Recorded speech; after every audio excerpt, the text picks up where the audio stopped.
tous les invités de cette série ont en commun une passion, celle de la peinture. En tant que spécialistes, ils acceptent de venir nous parler du tableau dont ils sont fervents. Monsieur Antoine Goutorbe a choisi Les Romains de la décadence de Thomas Couture. Alors oui, c'est très drôle que vous portiez à mon regard cette œuvre qui est Les Romains de la décadence de Thomas Couture. Cette œuvre m'avait beaucoup plu et m'avait beaucoup marqué quand on l'avait étudiée en histoire de l'art à l'époque. Cette œuvre de Thomas Couture, c'est une œuvre du 19e, de 1847 il me semble. Ce tableau, du coup, les Romains de la décadence, je pense pas qu'il puisse laisser qui que ce soit indifférent. Il est très profond et il est découpé en plusieurs strates, en plusieurs phases qu'on voit qui sont extrêmement très distinctes. Au premier plan, ici, la personne qu'on voit en premier, c'est cette jeune femme qui a le teint totalement livide, le visage extrêmement blanc, les yeux qui semblent totalement vides. Son corps est posé sur le sol, presque sur cette espèce d'autel, avec les mains, les bras ballants, comme si dans cet ensemble du premier plan qu'on peut voir avec chaque personnage qui s'adonne à la luxure, à la concupiscence, à la fornication et au plaisir de la vie, comme si celle-ci avait tellement usé et abusé de ses plaisirs de la vie qu'elle en devenait vide, qu'il ne lui restait plus rien. Je pense pas qu'elle n'ait suivi les principes épicuriens à force de tant de plaisir et d'abus des plaisirs de la chair et charnelle. Elle ne peut atteindre l'ataraxie, car tous ces troubles et ces maux viennent du fait qu'elle a usé et abusé des plaisirs de la terre et que plus rien ne peut la combler, plus rien ne peut combler son corps, sa chair, sa peau, tout ce qui la compose. Elle semble vide et épuisée, lasse de vivre, comme si elle avait consumé tout son temps de vie comme une chandelle et qu'il ne lui restait plus rien qu'elle ne pût avoir et qu'elle désire dans ce bas monde, dans cette vie. C'est la même chose pour d'autres personnages qui sont également à sa gauche. Je peux en faire mention assez rapidement. Ils sont tombés, ils sont allongés sur le sol ou sur le bord de l'autel. On dirait presque qu'ils sont morts, ils sont sans vie. Leur peau est tellement blanche, blafarde, qu'on dirait, très honnêtement, qu'ils sont décédés. Comme si eux-mêmes avaient été vidés de l'entièreté de leurs pulsions et de leurs plaisirs, à un tel point qu'ils sont maintenant déchargés comme de vulgaires batteries. Et cette femme aussi, la femme blanche avec sa robe blanche et sa peau livide qui semble vide, un homme derrière lui venait de s'adonner au plaisir de la chair avec elle ou de partager un court moment de lubricité, de dévergondage en sa compagnie, et comme si lui avait toujours un besoin de continuer cette quête insensée dans le désir et le plaisir, qui ne peut être rempli, car c'est une quête vaine et infinie, ce désir et cette passion qui est d'ailleurs qui vient de la souffrance. La passion vient de la souffrance. Et on voit ce jeune homme là qui tend sa coupe comme s'il avait eu les fruits d'un arbre et qu'il cherchait d'avoir les fruits d'un autre arbre. On voit qu'il tend sa coupe à une autre jeune femme qui elle-même occupée à des activités libidineuses avec un jeune homme qui est posé sur elle. Il lui tend sa coupe pour qu'elle lui transmette de la boisson ou alors est-ce simplement une métaphore pour qu'elle lui transmette son corps et les plaisirs de la chair et de la vie. Et cette jeune femme ne le regarde même pas, c'est comme si elle donnait sans compter, elle donnait à tous et à tout le monde, comme si elle rayonnait, elle irradiait de plaisir autour d'elle et pour tout le monde. Elle ne regarde pas ce jeune homme qui lui tend sa coupe, elle regarde celui qui est en dessous d'elle et qui a la tête posée sur elle et qui presque on dirait cherche à téter son sein dans un geste maternel inconscient. Dans son ombre, on voit un autre homme qui n'est presque pas homme, on voit son corps, ses abdominaux saillants qui sont éclairés par une lumière que je ne pourrais décrire. Et par contre, lui, son visage est sombre et ténébreux, comme si son esprit était embrumé et troublé dans les ténèbres de la luxure. On ne savait pas où il se dirigeait. Il se dirigeait de façon un peu animale et de façon très bestiale. Et que seul son corps était porté au jour pour lui faire jouir des plaisirs de la vie, mais que l'esprit de cet homme, lui, était embrumé, il ne savait où il se dirigeait, il suivait ses instincts les plus primaires, les plus serviles et triviaux pour essayer de se nourrir, de se reproduire, de d'atteindre les plaisirs essentiels, les plus bas de la pyramide de Maslow. Il a l'air d'ailleurs perdu et troublé. Il est positionné là sur son genou, mais il ne fait rien, il ne peut plus bouger, comme si son âme était partie, comme si son corps agissait sans lui, comme si seuls ses nerfs et sa pulsion bestiale de désir le poussaient vers de nouvelles contrées, mais que lui ne pouvait absolument rien faire. Et en face de ce jeune homme se trouve, comment pourrais-je le nommer, appelons-le l'Apollon, vous voulez bien. On le voit, on dirait presque que celui-ci défie les dieux. Il a une attitude nonchalante, il a une main sur la hanche posée. On se demande presque si il est dans son plus simple appareil devant.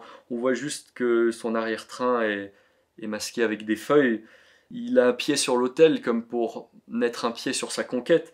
Et il tend sa coupe et son menton vers les dieux comme pour leur envoyer un défi, une promesse de vous bénéficier de l'ambroisie de tous les plaisirs. C'est ce que vous nous avez dit, de l'ambroisie des plaisirs et du nectar des dieux. Et bien moi aussi je peux jouir de tous les plaisirs qui nous sont donnés à nous, êtres humains condamnés à être séparés de notre moitié, d'après le mythe de Platon. Mais moi aussi je peux jouir de tous ces plaisirs et je n'ai pas besoin de culpabiliser ou de demander votre permission pour cela. On le voit, il est le torse bombé vers l'avant, il est fier de lui, il tend sa coupe comme s'il voulait partager sa coupe avec Bacchus. Il est fier de lui, il est fort. C'est les personnages qu'on voit de notre scène, de premier plan de cette scène. Et à côté d'eux, on voit les autres personnages du coup qui sont presque plus mesurés pour certains. À gauche, par exemple, on peut voir d'autres personnages mesurés. On peut voir un jeune homme ou une jeune fille avec des cheveux roux qui a le visage à moitié assombri et l'autre moitié du visage illuminé par la lumière, comme si elle hésitait à se laisser porter ou non dans les plaisirs lunatiques de la luxure et de l'abondance, comme si elle voulait laisser son côté libidineux sortir, mais qu'un autre côté la laissait dans la lumière, la chasteté l'empêchait de se jeter corps et âme dans... Elle détourne le regard d'ailleurs de cette scène, comme si elle ne voulait pas voir son côté le plus cru et animal qui l'appelle à elle dans cette fête bacchanale, si je puis dire. Un autre personnage aussi que je vois et qui est presque plus discret pourtant, c'est celui presque qu'on voit le plus. Il est à droite, il est à l'image de Bonaparte franchissant le grand Saint-Bernard. On le voit avec sa toge au vent, accroché à une statue d'un empereur, comme s'il défiait un empereur, il défie un dieu, il défie l'autorité toute puissante et l'autorité suprême. On le voit, il tient sa coupe et c'est presque comme s'il disait à l'empereur nourris-moi et donne-moi tout ce que tu as à me donner, tout ce dont tu jouis, moi aussi je veux en jouir de la même manière.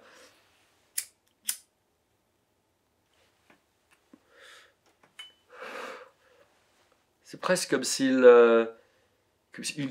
une forme de grande irrévérence envers cet empereur, à la manière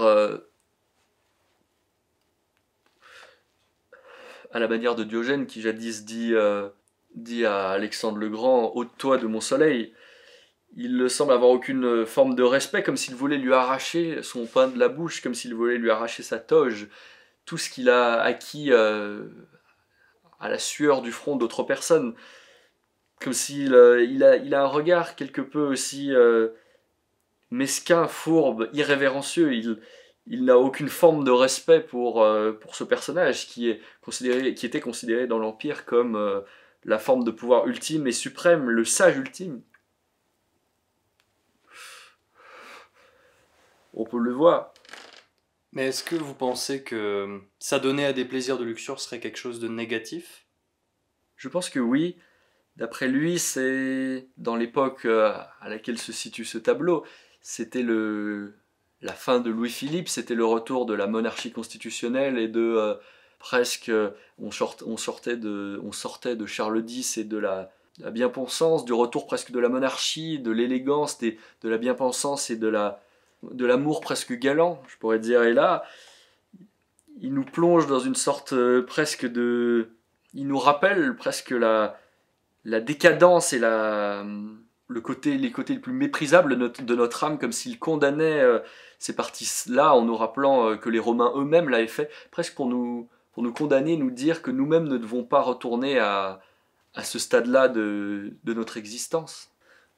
D'ailleurs, vous en parliez à votre image, vous étiez dubitatif de savoir si ces mœurs étaient les bonnes ou non, ces mœurs vilaines et misérables, viles comme certains pourraient le penser. Ce n'est pas forcément mon avis, je ne me prononcerai pas là-dessus.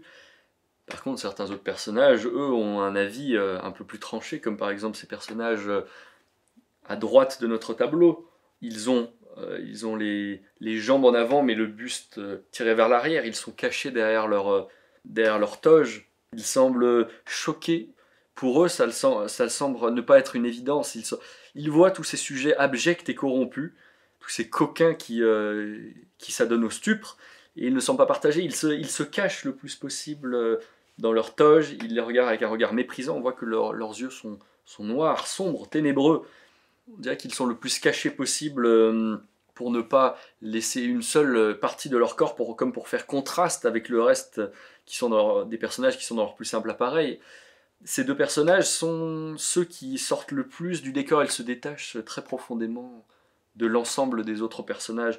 On les voit directement, presque c'est comme s'ils avaient été ajoutés sur une photo à la fin. Ils ne semblent presque pas naturels à cette image. Mais est-ce que vous pensez que... Est-ce que l'acte de se dénuder serait quelque chose de politique, du coup, dans cet ordre-là? Quelque chose d'éminemment politique pour cette époque. Je pense que l'auteur a potentiellement une idée bien à lui.